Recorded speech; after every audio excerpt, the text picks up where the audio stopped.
morning and Assalamu alaikum. My name is Anya Fatma. I am from grade 2. Today I will conduct the assembly. So first of all, I would like to invite Hussein, Huria and Mushtuba for dissertation and illustration of holy verses.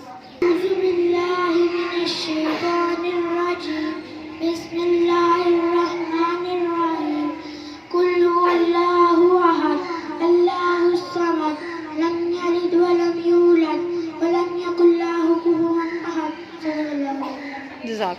अल्लाह के नाम से जो बड़ा मेहरबान और रहम करने वाला है वो वज़ात पाक जिसका नाम अल्लाह है। एक है महबूब बरहक जो बेनियाज है, ना किसका बाप ना किसका बेटा और इसका हमसर नहीं। The name of Allah is the most magnificent and the most merciful. Say Allah is one, Allah is beyond whom all demand that he lacks not nor is he begotten, no one is like him.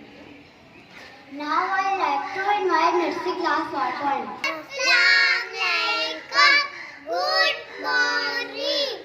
Rain, go away. Come again another day. Little Johnny was to play.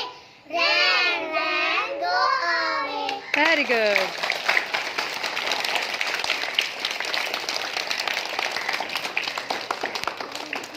Now I end the assembly with this prayer. Allah हमें आपके इज़ाब से बचा ले, Allah हमें आपके इज़ाब से बचा ले, Allah हमें हमारी दीनी हालत दुरुस्त फरमा, Allah हमें आपके इज़ाब से बचा ले, Allah हमारी दुनियावी हालत दुरुस्त फरमा, हमें रहना है और आखिरत भी दुरुस्त फरमा, हमें लौट के जाना है और हमेशा रहना है। Amen. Stand easy. Get ready to start national anthem.